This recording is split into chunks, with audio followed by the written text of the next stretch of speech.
Hello, once again, my name is Meckley from ACI Aquaculture. Thank you for joining us.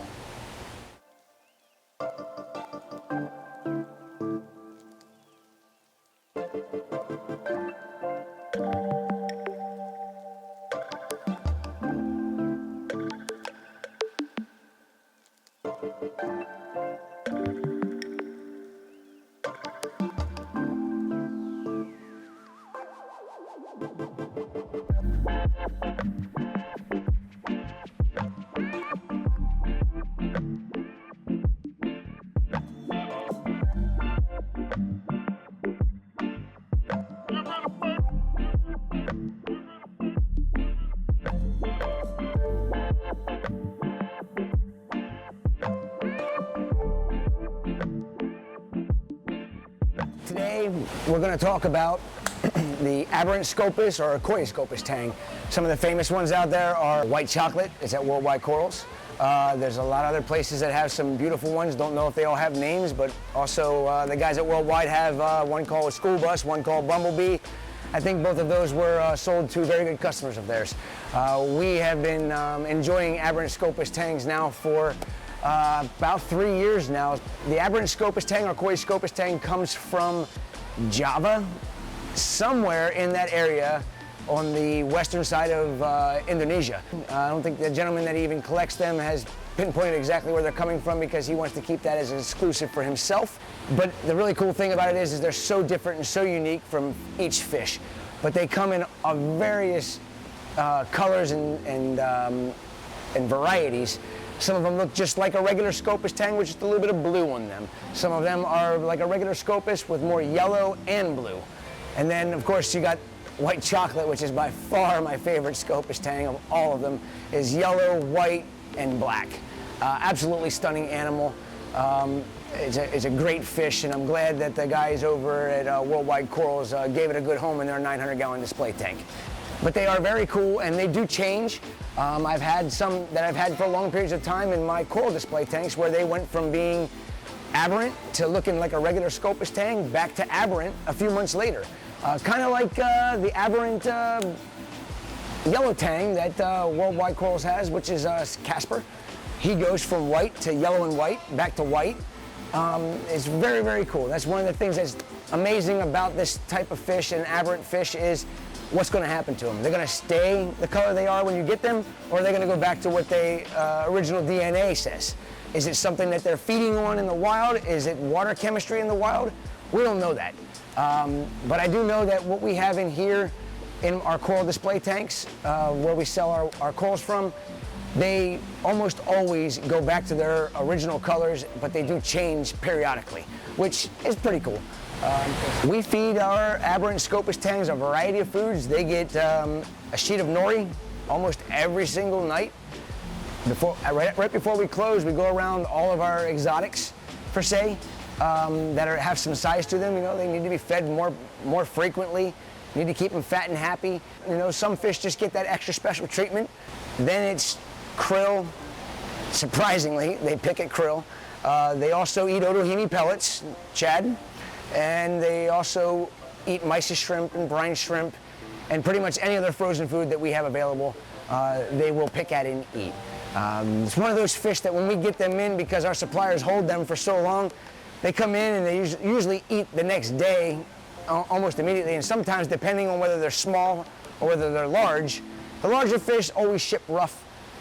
Takes them a day to really settle into the system before they're, you know, orientated properly and actually swimming right. Ship's very good. I don't think I remember losing, you know, over the years, maybe 1 or 2 of our Aberrant Scopas tangs, and I think it was because of a delay from the airlines in the shipment. But for the most part, they're very hardy when they come in, just like any or most zebrasoma tangs. The smaller ones, as with almost all the fish that we get, the smaller they are, the easier they ship. And sometimes the smaller ones will eat literally either in the acclimation tank or the same day or the next morning after we've received them. And another thing about Aberrant Scopas tangs, because they're usually a larger fish tend to come in with flukes. That is very common in this industry. It's not something that, people should be alarmed about, especially when you buy them from us. We go through every possible step to get rid of those flukes. I don't know about other wholesalers, but I know that we spend a lot of money on Praziquantel. We go through probably a kilo of Praziquantel every 3 months, which is a lot. Now, we've only got two 2,000-gallon systems that we keep our fish in and a 1,000-gallon quarantine system, but every time a new batch of fish comes in, no matter where they come from, we use Praziquantel because that is the key medication for us to remove flukes, especially from the larger fish. I can't remember the last time we've had fluke issues in our systems, and I think it's mainly because of our methods of doing things. Hit them with Praziquantel, literally, as soon as they hit the water, they're going into Praziquantel, and that is very, very important in my opinion, and it ensures that we're offering you an exotic fish that is going to be as pest-free as we can possibly make it as a wholesaler.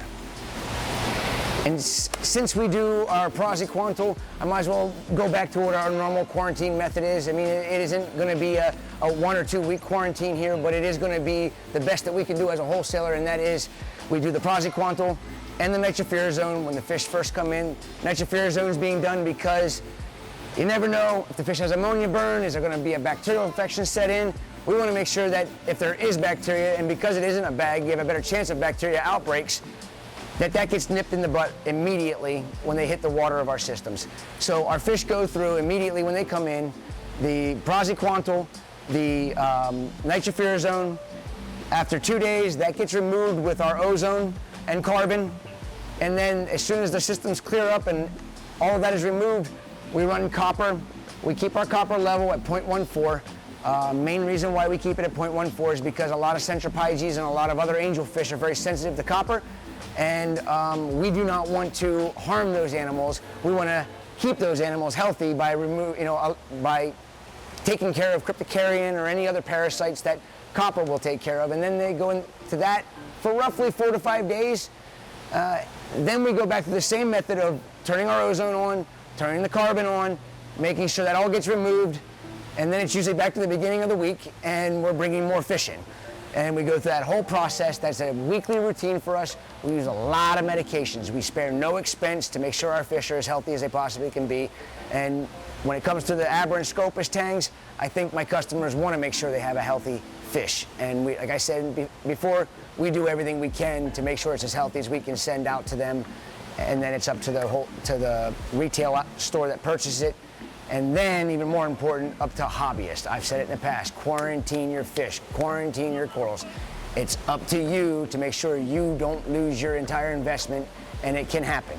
So quarantine your fish once you purchase them from a store, even if they have a massive quarantine method, and even though I do a good quarantine method here as a wholesaler. And you'll have a very healthy, long relationship with your aquarium, as well as a long-lasting, exciting, healthy aquarium that your family can enjoy long term.